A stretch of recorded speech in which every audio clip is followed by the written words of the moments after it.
Hello बच्चों, let us read this question. This question says assertion A, all decomposition reactions are redox reactions. Reason are H2O upon decomposition forms H2 and O2.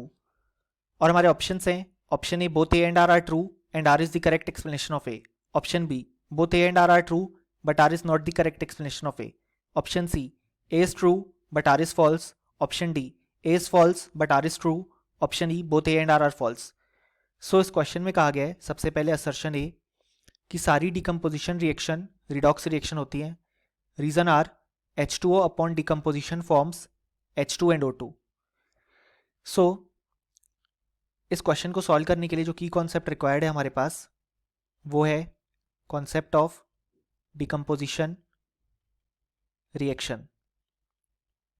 सो यहाँ पे decomposition reaction ऐसी reaction होती है जिसमें एक compound 2 या more product में decompose होता है. सो असर्शन ए कहता है कि जो सारी डिकम्पोजिशन रिएक्शन है वो हमारे पास रिडॉक्स रिएक्शंस होती है. सो असर्शन ए इनकरेक्ट है क्योंकि हमारे पास सारी डिकम्पोजिशन रिएक्शन रिडॉक्स रिएक्शन नहीं होती है. जैसे कि for example decomposition of calcium carbonate CaCO3 solid जब होता है तो हमें फॉर्मेशन देखने को मिलता है कैल्शियम ऑक्साइड CaO और CO2 गैस रिलीज होती है. अब यहाँ पे अगर हम देखें तो कैल्शियम का ऑक्सीडेशन स्टेट है +2 क्योंकि कैल्शियम ग्रुप 2 एलिमेंट है और वो हमेशा +2 ऑक्सीडेशन स्टेट शो करता है. ऑक्सीजन अपना नॉर्मल ऑक्सीडेशन स्टेट -2 शो करेगा. हम कार्बन का ऑक्सीडेशन स्टेट Y अज्यूम करते हैं.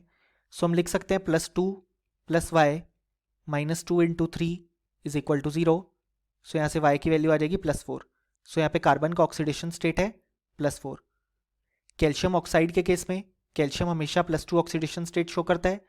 सो न्यूट्रलिटी मेंटेन करने के लिए ऑक्सीजन का -2 ऑक्सीडेशन स्टेट. CO2 में ऑक्सीजन -2 ऑक्सीडेशन स्टेट शो करेगा.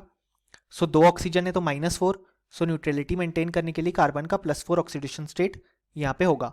सो अगर हम बात करें तो कैल्शियम का ऑक्सीडेशन स्टेट कांस्टेंट है हमेशा +2, कार्बन का भी हमेशा कांस्टेंट है +4 और ऑक्सीजन का भी कांस्टेंट है -2.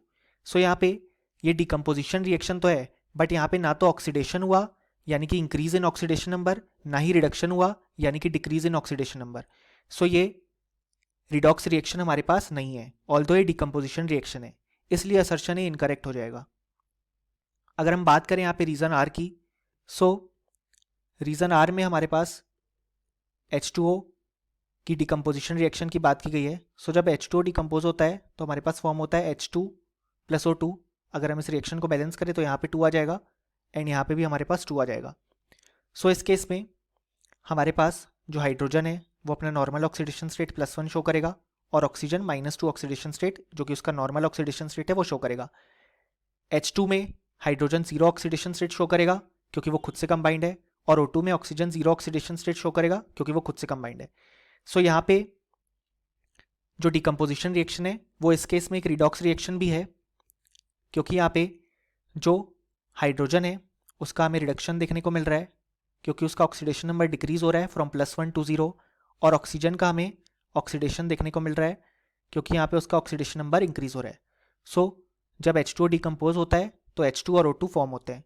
सो रीजन आर बिल्कुल करेक्ट है. सो फाइनली हमें बोल सकते हैं कि इस क्वेश्चन के लिए जो करेक्ट आंसर आएगा वो आएगा option D, assertion is false but reason is true. और option A, B, C and D incorrect हो जाएंगे क्योंकि हमारे फाइनल रिजल्ट से मैच नहीं करते. सो फाइनली हमें बोल सकते हैं कि इस क्वेश्चन के लिए जो हमारे पास करेक्ट आंसर आया वो आया option D. Hope you understood it well. Best of luck.